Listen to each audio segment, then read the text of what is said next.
Hey, welcome to my channel. I make videos about my own experience as a late diagnosed autistic human being. I haven't made a video like this in over a month. The last two videos I posted were, one of them was from 4 years ago, and then the other one was just a day in the life vlog. But it's been over a month since I sat down and just talked to the camera. I don't really know why. I don't know, I have mixed feelings about it. I have been wanting to make videos, and yet at the same time I haven't had the drive, or I've been having a lot of doubts also. I'm just not a very naturally confident person. I think it has to do a lot to do with my trauma and how I was raised. I've just been conditioned to doubt myself a lot and have not a very good self-esteem. If I don't have like regular, if not constant validation, I tend to doubt the value of what I do. And it's the case with this channel, where even though so many of you have been commenting about how useful you find my videos to be for a year since I started this channel, I still convince myself that I'm annoying and that I'm not saying anything interesting, and just, you know. So that's one of the reasons why I haven't made a video in a month. Just been doubting myself a lot. These last few days I was like, I might film an update video, because that's most of the videos I've been making for a while, is just an update on my life. Didn't come around to it until tonight. My partner and I have been binge watching the show Alone. I don't know if you're familiar with it. It's American show initially, but then it was made in Australia and Denmark, the UK. They made different versions of the show, and basically it's a survival reality TV show. And the reason why I've been watching this is because I enjoy watching reality TV show, but I've been so frustrated by reality TV that focuses on social strategy, because as an autistic person, I find it unbearable to watch these kind of shows. I tried watching The Traitors and found it so freaking ableist and just full of neurotypical nonsense. So I asked ChatGPT to recommend TV shows that don't focus on social strategy, and it recommended Alone, which is basically has no social strategy, because like it starts out with 10 contestants. They're all completely isolated. I mean, the name of the show is Alone, right? So the point is to survive for as long as possible on your own in the wilderness. So it's perfect.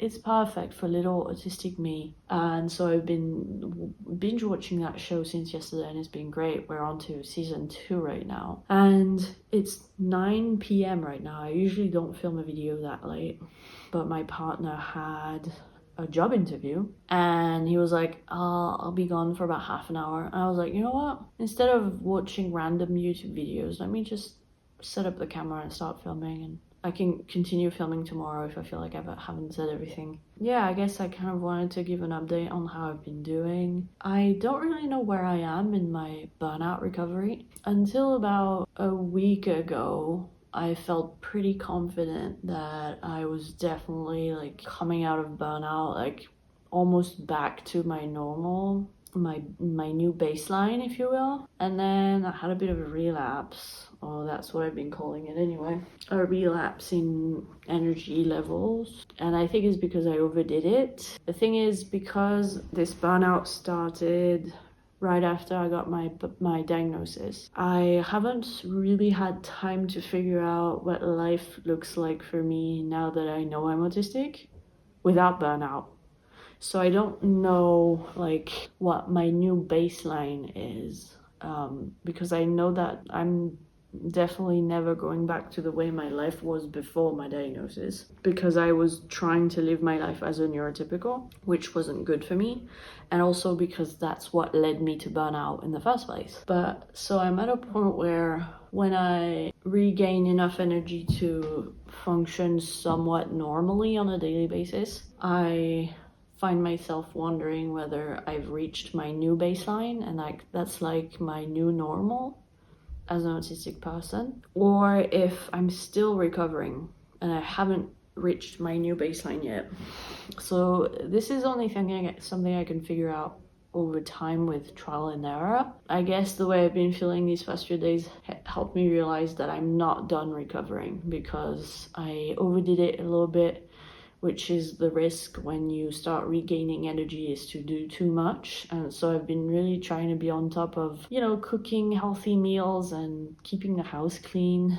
I have been trying to exercise in one way or another every day, and I think it was a little bit too much, and so I had my energy levels dipped again.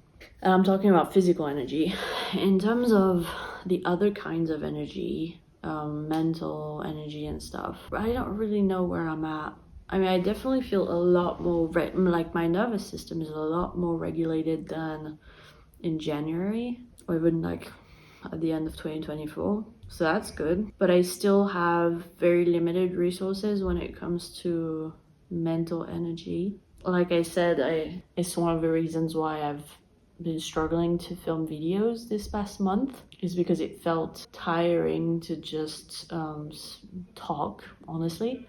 I haven't had a lot of energy to talk to my partner even lately. I often tell him, like, I wish I could talk more. Like, I wanna communicate. I have things to say. I have the need to info dump like a lot of autistic people, but I don't have the energy to exchange with another human being. So it gets frustrating, because when I'm around him, I have the urge to communicate verbally, but then it also drains my energy really fast. So the only solution I have found is to get a lot of alone time, because when I'm alone, I don't get the urge to talk. I can just rest. And that's another thing I wanted to talk about, is in these past few weeks, I've been experimenting a lot with alone time. I've always been a loner ever since I was a kid. I'm an only child. I didn't have many friends growing up. My parents didn't really spend a lot of time with me, so I always spent a lot of time on my own, and I loved it. I often called myself a lone wolf, but in adulthood, I would force myself to spend a lot of time in the company of others, namely my partner and my in-laws and stuff. And since the beginning of this year, since I fell out, is that the right expression, with my in-laws, which I talked about in previous videos, and I basically stopped communicating with them, I feel like I've been reclaiming my life for myself. I feel like for such a long time, I didn't live for myself. I felt the need to constantly share every little thing about my life with my in-laws, and to spend every waking moment with my partner. And I feel like why it took me so long to reclaim alone time is because I had a lot of internalized guilt about alone time, and I think a lot of internalized ableism, to be honest. Since the beginning of 2025, I've been really allowing myself to fully embrace alone time without guilt. At first I was like, no, I don't think I would enjoy a lot of alone time. Like, I enjoy spending time with my partner and stuff. And it's not that I don't enjoy spending time with my partner, but I also am realizing how much alone time I actually need. And I need it a lot more than I thought I did. And I actually enjoy it a lot more than I thought I did. For a long time, I resisted taking my distance with my in-laws because I was afraid of loneliness. I was afraid of giving up on the only family I had left other than my partner, because I was afraid that I was gonna miss something. I haven't felt lonely one bit since taking my distance. I haven't talked to them in over 2 months. Didn't send a single WhatsApp message, didn't take part in a single phone call, and it's amazing. It's amazing to go about my day thinking about what I want and what I need and the relationship with my partner, without having to constantly think of, oh, I need to share this, oh, I need to send a picture of this, oh, I need to tell them that, oh, I need to respond to their message, oh, like at least once a week. I was the one often prompting my partner to like call his mom, because I felt like basically maybe I had internalized this lie, this myth that I needed those interactions for my well-being and happiness. And I'm realizing that I don't. And not only do I not need them, but I think they were making me sick. I think they were greatly contributing to my burnout because they were just so draining and so stressful, because I'd get triggered emotionally in some way every single time, because we would talk about triggering subjects, because my mother-in-law has a lot of childhood trauma, a lot of messed up things that happened to her. We would often talk about those triggering subjects, or she would talk about things I didn't care about, small talk type things. And that also drains a lot of energy for autistic people. So not having those weekly phone calls and those daily messages has freed up so much time and energy for me to just live my life for myself. And I can't believe that it took me that long to realize it and to really embrace alone time away from my partner without feeling any shame or guilt. It's been amazing, and it's really helped me regain a lot of my energy. Where I can see that I don't have a lot of mental energy still, that I haven't regained all my energy on that front, is that I mentioned that how I wanted to go on a little trip for my birthday next month.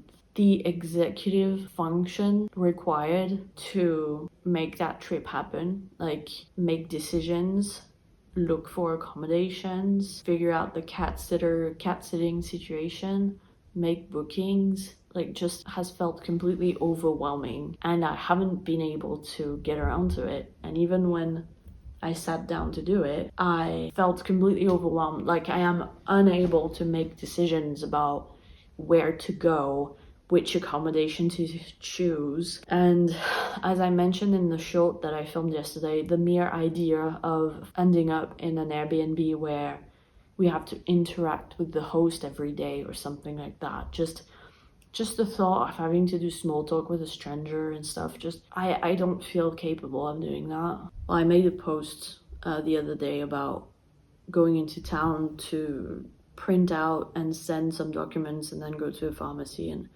have lunch, and how that completely messed me up and dysregulated me for the rest of the day. I felt better the next day, like a good night's sleep was enough to re-regulate me, but just how dysregulated I felt after maybe a couple hours in town, I was like, I don't know if I'm ready to go on a trip in that state. Like, and also I've been meaning to apply for financial help from the government through the MDPH in France, MDPH, which is basically the French equivalent of PIP if you're in the UK. Basically, you have to fill out a document, a form that's 20 pages long about your situation. You don't have to have a diagnosed disability.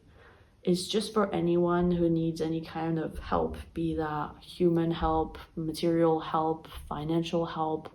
You can even apply for assistance dogs, just any type of help you require, whether you have a mental health difficulty like depression, anxiety, PTSD, whether you're neurodivergent, whether you have a physical disability, whatever it is, chronic illness, anything that requires help. I've been meaning to apply for this since we got here 6 months ago. Well, turns out I could only apply for it 3 months after moving here, so I've only been able to apply for it for the last 3 months. But like, that's been something that's been on my mind, because I am unable to work because of my disability.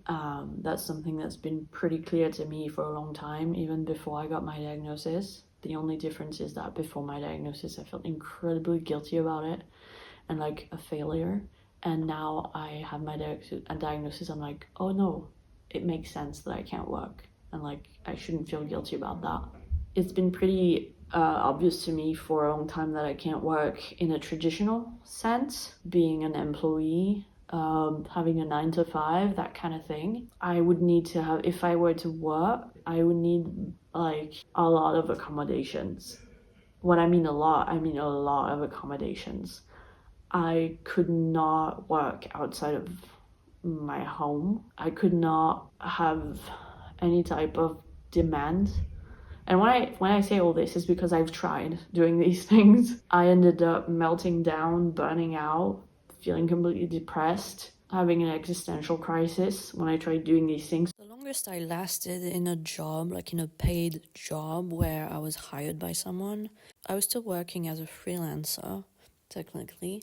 I had a gig on Upwork, which I really enjoyed, where I was working on a French fantasy slash science fiction novel, and the person who was hiring me basically had written part of a novel, and she had a good idea of how the rest of the novel went, but she didn't have time to write it herself, so she hired me as a ghostwriter so that I could finish writing the book for her. And it was probably one of my favorite freelance gigs that I ever did.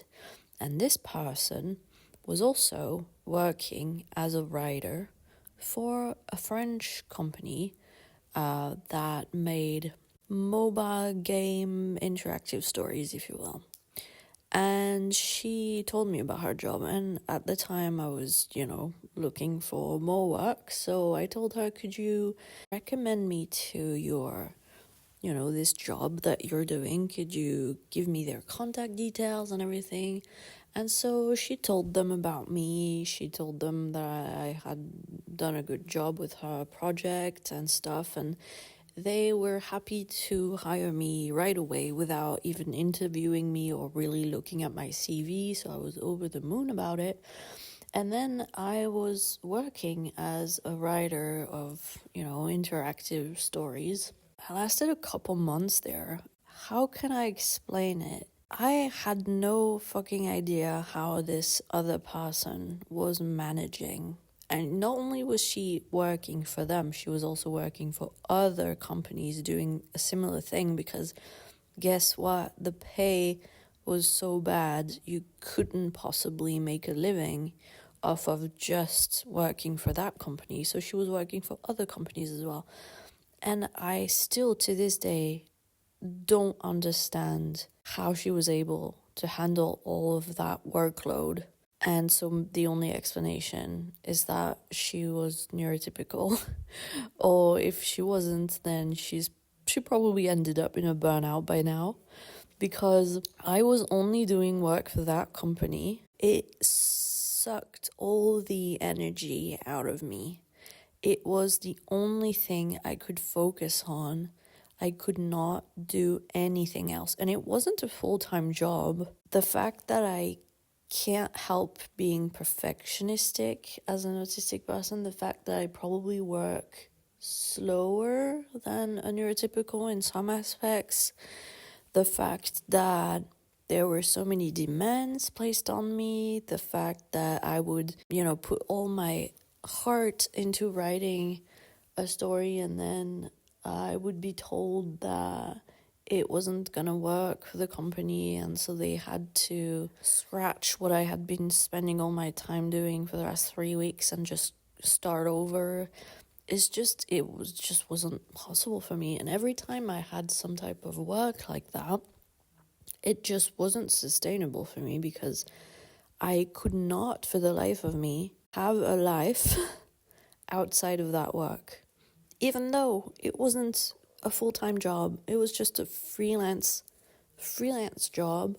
So obviously I couldn't last more than a couple months before burning out. It was just not sustainable, the amount of energy I was putting into it, the amount of time it was taking, and what I was getting in return was just not possible. And there wasn't a big social aspect, but I still had to interact with my manager, and that was chaotic. They didn't always give me clear instructions, and so sometimes I would spend a lot of time doing something, and then they would be like, no, that's not what we asked for. And then I was like, how was I supposed to know? And then I would have to do it again. At one point, I was so fed up with my manager that I actually got into an argument with him over the phone, and we just clashed, I just cannot imagine a way for me to work for someone else where I don't end up burnt out after a couple months. I tried working for a bunch of other clients and doing editing work, ghostwriting work. It's just not sustainable for me. I know plenty of neurotypical freelancers who do that and who make a living doing that, and they're fine, and they still have a life outside of it. I am unable to do that for a bunch of reasons. So yeah, that's my experience with work.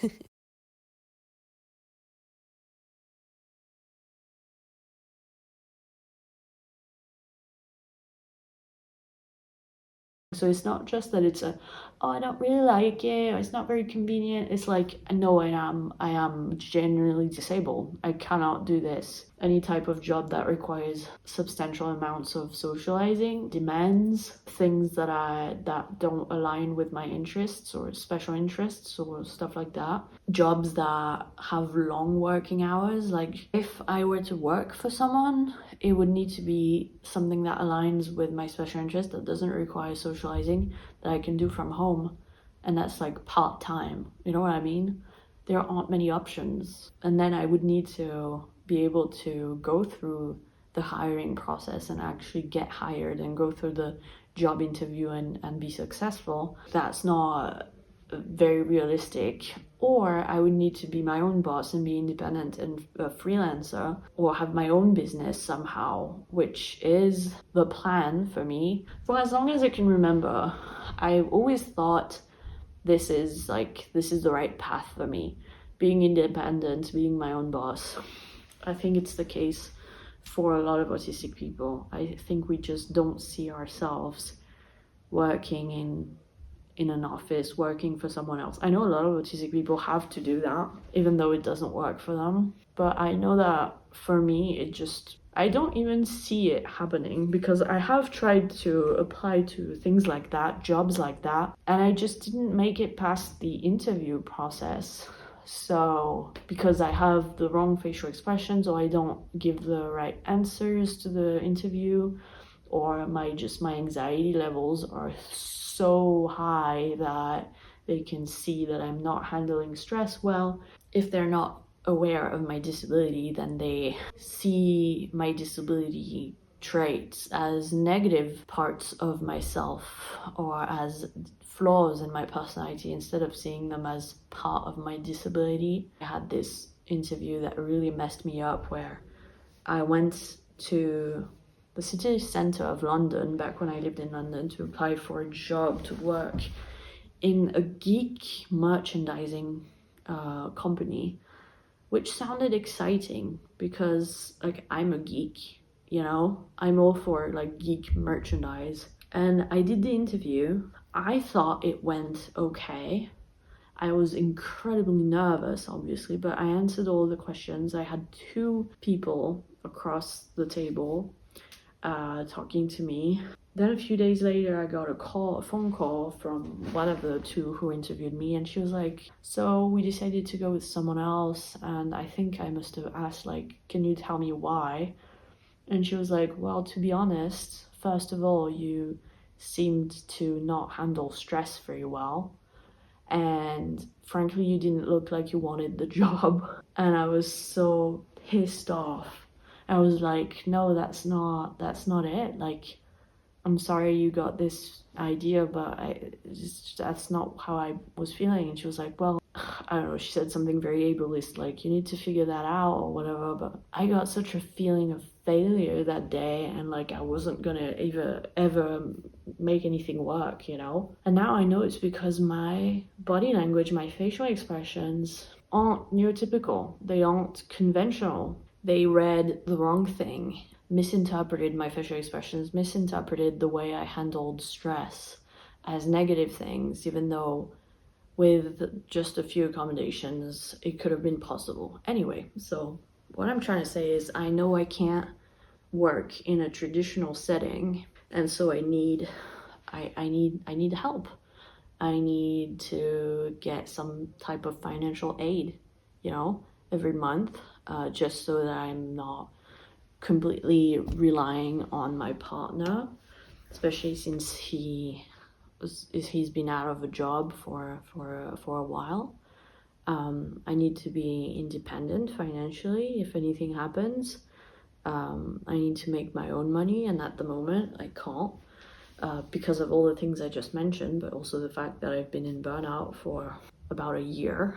On top of all the struggles I just mentioned, the lack of energy that I have, like, just wouldn't even, like, it's just not possible for me to work right now. So I've been meaning to apply for that. Haven't had the energy, haven't had the executive function, haven't had the courage. It's a lot. It's a lot for someone who's already struggling because of a disability. You know, the file needs to be super strong for it to go through and be accepted, and for me to get any form of financial help. For my application, I need to get another form filled out by a doctor. It can be a GP, can be a psychiatrist, doesn't matter, but it has to be a doctor in medicine, you know. I don't have a GP in France for several reasons. The one I had before I left France is retired now, and anyway, he wasn't a very good GP, so I wouldn't have wanted him to do that for me, and it was very far away from here.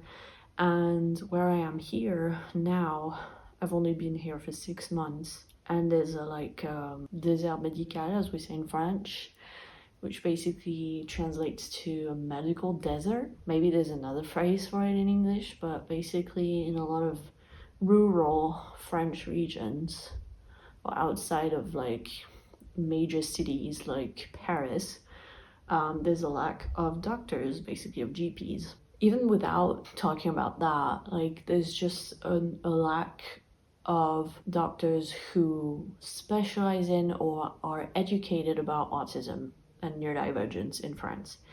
There is still this very prevalent idea among psychiatrists and other health professionals that autism isn't a real thing, or if it is, it's pretty rare, and actually most of the time what it is bad parenting. There's still this very old-fashioned psychoanalysis mentality, which has done a lot of damage to the autistic community and the neurodivergent community as a whole. And so it's very common for doctors to have that kind of attitude, that kind of approach, and just to completely misunderstand and dismiss and basically laugh in your face. So obviously, if I'm gonna find a doctor who will fill out this form, which a lot of the application relies on that form because it's basically the only thing that will give credibility to the rest of the application, because you can say whatever you want about yourself, you need that professional opinion from a medical professional who will say, yes, I certify that this person does indeed have those needs. So for that, I needed to find a doctor who knows about autism. I didn't want to take the risk of going to any doctor and being laughed at and having my form filled out not the way that I needed to be filled out, for them to dismiss my needs or misunderstand me, and for me to feel so invalidated that I will shut down in some way and not give them the relevant information or just whatever. Like, I just didn't want to go through what I perceive as a very traumatic experience. Just to give you an idea of how common it is for health professionals to be ableist in France, or just ignorant, uneducated, difficult to deal with when it comes to disability, that there's actually a whole section in the application form dedicated to explaining all the difficulties you had in getting your medical document filled out. Like, that's how common it is, that there's a space in the form for you to say, I had trouble with my health professional because they didn't understand, or they refused to fill the document, or there was a really long waiting time. Like, that just goes to show how bad the situation is in France for disabled people. So I've been trying to find ways to locate a doctor, a GP, a psychiatrist somewhere in France who knows about autism, who is recommended by the autistic community, and it's been hard. But I finally found a resource by the autistic community for the autistic community, which is basically a spreadsheet of all the health professionals that are either specialized in autism or are autism friendly and have been recommended by members of the autistic community, which has been a lifesaver. But out of all these professionals, there's only a very small handful of actual doctors. There's only one in my region. He's pretty far from where I live, like 2 hours away or something. I don't have a car, so it would be difficult to get there. He doesn't do video consultations, so I would have to go there in person. It's not possible to contact him by email. You have to call, which for a supposedly autism friendly, autism informed psychiatrist is a bit of a red flag, especially in France, because anyone who's autism informed will know that phone calls are not autism friendly, and having to physically travel to meet a psychiatrist in person isn't very autism friendly either. So the fact that I couldn't get a hold of him by email and that I would have to physically go there just rubbed me the wrong way. And anyway, I don't have the spoons to make a phone call. So I managed to find a GP that I could make an appointment with online without having to call. She actually diagnoses autistic people, and she's been recommended by autistic people in the community twice on 2 different occasions. So I was like, sounds good. Unfortunately, that appointment, the first available appointment, is 5 months from now. She is based on the other side of the country.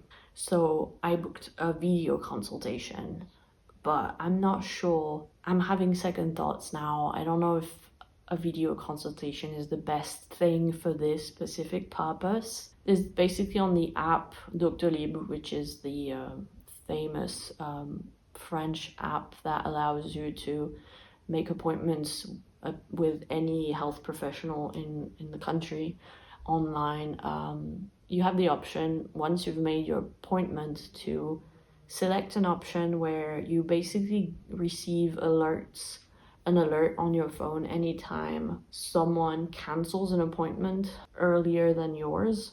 That way you can take that spot instead, and that way you can have an appointment earlier than you initially thought, which is great. But the thing is, you have to react so quickly. Like literally the other day I got an alert, I saw it only 4 minutes later, and the spot had already been claimed by someone else. So you have to really be on top of it. The way things are right now, I have an appointment at the end of August with that GP to fill out that form for my application, and hopefully it's not too inconvenient to do it over video, because basically you do it on your phone because it's an app on your phone, unless I can do it on my laptop for some reason. But typically you do it on your phone, which is fine when it's just a 15-minute appointment with your GP to get your prescription renewed or whatever.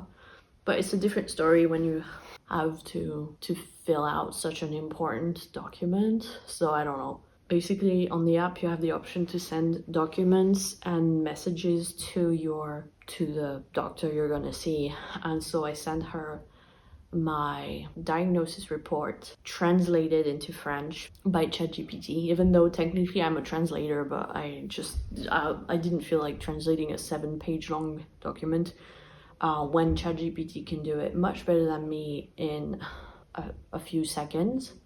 And I also sent her the document that she has to fill out. And I asked her, I was like, just to let you know ahead of time that this is what I need out of this appointment. just so that she's prepared, and like I'm hoping that she'll get back to me and I'll be able to ask questions about the appointment, because I'm sure she's done that before. I just want to know what to expect, you know, very autistic thing to do. I need predictability. I need to just, for some reason, there's such mystery around that appointment. I don't know if it's because it's such a straightforward thing to do for most people that they don't feel the need to go into detail about it or talk about it much, but I just feel like there's such mystery around that appointment and I don't know what to expect. I don't know if I'll be able to express my daily needs in a way that she understands.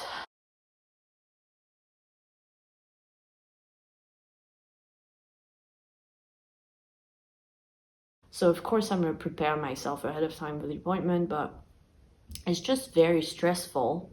And basically the whole credibility of my application depends on that appointment. Also, I got my diagnosis back when I lived in England because I went through a private psychiatrist. The process wasn't the conventional process where you have like different appointments and you do your ADOS and you fill out a bunch of questionnaires. Like my diagnostic process was very straightforward. I made videos talking about it. And so I'm afraid that the French administration will say, first of all, it's not valid because it's foreign, because there's a lot of stuff like that in France. Like, if it's not French, it's not valid. I'm afraid that they'll say that it's not valid because I didn't go through all the tests that I would have gone through had I done it in France, and that basically my diagnosis report will not have any weight in my application, which would probably mean that my application would fail. That's another thing I'm hoping to get out of the appointment with the GP, is that I'll get her to officially approve of my diagnosis report and be like, maybe write a document that says that she approves it, she validates it. I don't know. The thing that I'm hoping for is that even if they don't approve of my diagnosis, at least I have a letter, you know, I have a report, an official letter from a psychiatrist that says that I've always struggled and never been able to hold down a job, that I struggle on a daily basis, that I struggle socializing, that I can't leave the house without my partner. Like, it talks a lot about my autistic traits, but it also talks about a lot of my difficulties and a lot of my needs, which is what's important for this application. I need proof of the things that I struggle with so that they'll go, oh yeah, you do deserve support based on your needs. You don't have to have a diagnosis. The more medical documents, medical proof, medical letters you can get to justify and prove that you have difficulties, the better it is. The thing is, I don't have proof for a lot of my struggles. The only time I ever went to a psychiatrist was to get my autism diagnosis. All the other mental health professionals I ever went to see were psychologists. And I, like, even though they diagnosed me with a bunch of things or told me I had complex PTSD and anxiety, depression, all that good stuff, I don't have any concrete proof of that I can use. I mean, I guess I could find a way to contact the GP from back when I lived in England who prescribed me antidepressants, stuff like that, but it's just a lot of work to basically convince a bunch of sometimes ableist people who don't know me that I do deserve support. It feels like I have to climb a mountain without any equipment. It feels insurmountable. And I haven't frankly had the spoons for it yet. Also the form itself that I have to fill out, where I have to basically explain all my struggles, all my needs, all my professional experiences, and detail all of the support that I expect them to give me. And like, it's a lot, you know, it's a lot. There's a shit ton of documents I have to provide. You know, the usual stuff like proof of address and copy of ID and stuff, but you also have to provide, because you have to list all the aids that and material equipment that you purchased to accommodate your disability. So for me, that would be my loops, my ear defenders, my weighted blanket, things like that. Or like the fact that I have to get an Uber every time I have to go into town because I don't have the spoons to walk there. Or the fact that we get our groceries delivered every week. The fact that we get takeout once or twice a week. Those are all accommodations for my disability, our disabilities. And for that, I need proof. I need receipts. I need stuff like that, you know, like it's just an awful lot of work. And I know that a few years ago, when I wasn't so burnt out, I would have been pumped. I would have been like, let's do this. I would have been so efficient. I would have felt so in control of things. But right now, with the way my brain is, I don't have the energy, I don't have the spoons, I don't have the... It feels huge and intimidating, and it feels like a humongous task. And then you have to wait sometimes months to hear back from them. And there's always the possibility of them refusing. And then you have to reapply and try to defend your case. And sometimes you have to go there physically to defend your case in front of a court of judges. And it's just this huge thing just to get basic support, you know? And the lack of awareness around that as well. Like, I had no freaking idea that there was support for people before. Like, now I'm learning about all these things that would have helped me tremendously. Like, disabled people who cannot work while doing their studies. Like, I felt so much guilt and shame for not having a student job, even though I technically did because I worked online as a freelancer, but I didn't have the typical student job because I couldn't handle that, and I was made to feel bad about it by my peers, my family, and just the rest of society seemed to look down on me and be like, you're a student and you don't have a student job.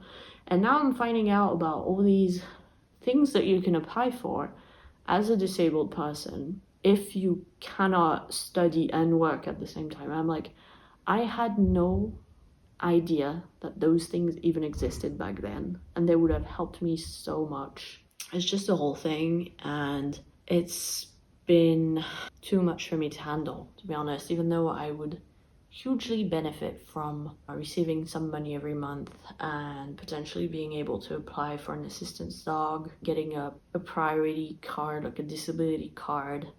That means that I don't have to wait in line for an hour at the post office, which gets me super overstimulated and like exhausted. Like, it would benefit me hugely, but just having to go through the whole process, and I will eventually get around to it, is just having to gather the strength to do it, you know? Now that I have more than 1,000 subscribers, I've been meaning to maybe start offering like YouTube memberships on my channel. That's also a lot of work. Okay, so it's the following day. I didn't have time to finish recording this video last night because my partner was done with his job interview. Just to quickly wrap it up, yesterday I was saying that I've been thinking about offering memberships on my channel. In the long run, I would also like to have a Patreon and to have my own little online shop where I sell stickers and things like that around autism awareness, just autistic stuff, you know, because I feel like that's what I am able to do, and what I want to do is to continue sharing my experiences and hopefully educating a little bit and raising awareness a little bit. I feel like that's my calling, if you want to call it that. And that's a job that I can realistically keep doing for a long time. Trying to monetize it in some way has been my goal.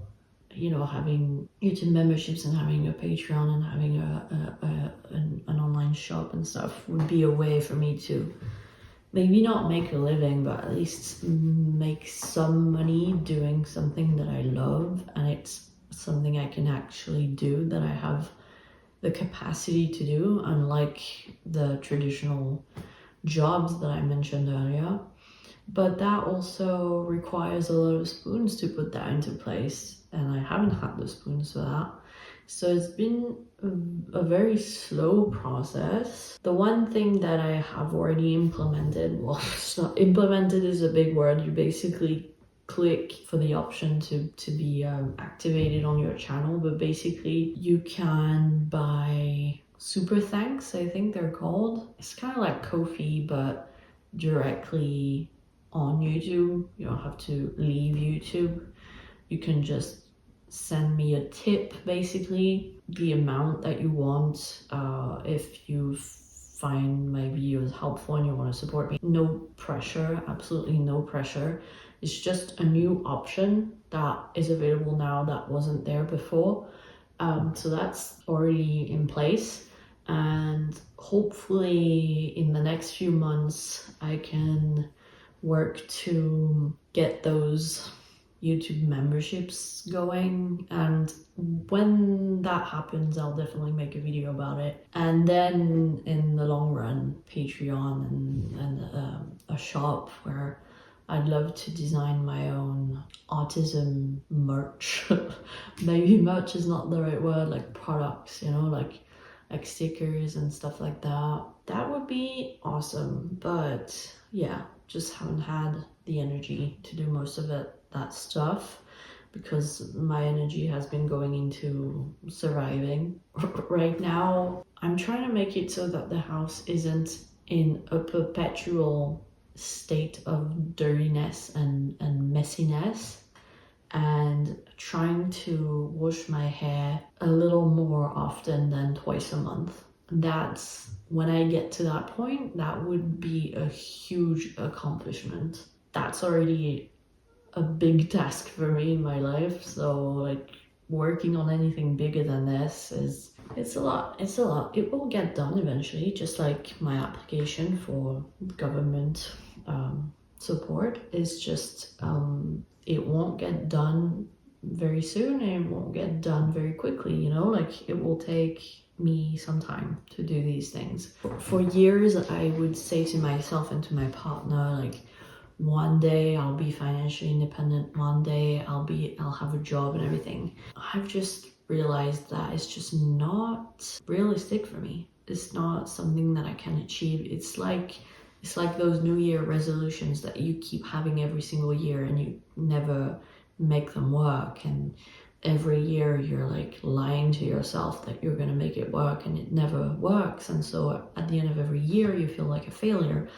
It's the same with this idea that I had that I would one day be able to work like a neurotypical or an autistic person with low support needs. Like, it's just not realistic for me. The only way that I see myself having some kind of financial independence in the future is through my channel, through just my own work, being my own boss, making these videos, having an online shop, and just I don't see how I could possibly be financially independent in another way, if that makes sense. I'm not lying to myself anymore. That's my plan for the future. It's realistic.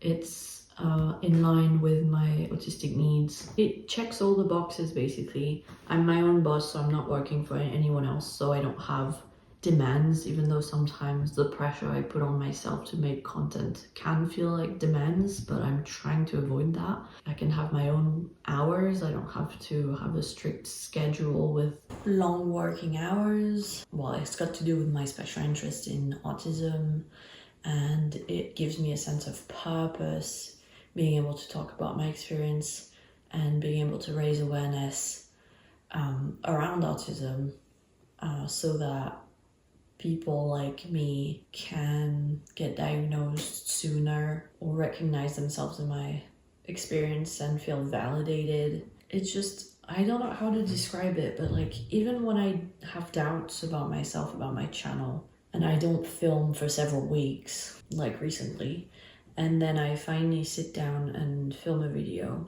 even if I don't have a clear idea of what I want to talk about in the video, even if, you know, it's not the best video I've ever made, I always have a rush of a sense of purpose and accomplishment when I'm done. Like I'm doing something meaningful, like I have a purpose, you know? Like I finally feel like I have a purpose. Until I was diagnosed, I had no idea what I was doing with my life, what I was doing on this earth. I was so confused and lost and felt horrible about myself, and I didn't know what I should do with myself, with my life. And now that I'm diagnosed, everything makes sense, and I'm like, this is what I'm meant to do.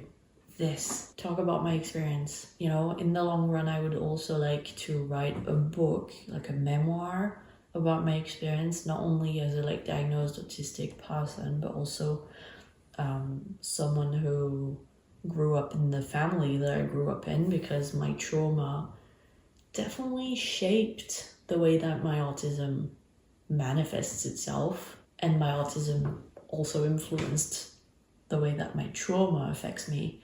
So I can't talk about one without talking about the other. I thought I was the only one for such a long time, but clearly I'm not. So if I could just share my story with the world, you know, that's what gives me purpose. It makes me feel like I'm doing something useful. It makes me feel like I'm doing something meaningful. I went really far with this, but yeah, this is what I'm currently dealing with. These are the things that have been on my mind. If you like my videos, please consider liking, subscribing, leaving a comment, because that helps with the algorithm. Share my videos with anyone who might benefit from them, and I'll see you in my next video. Bye!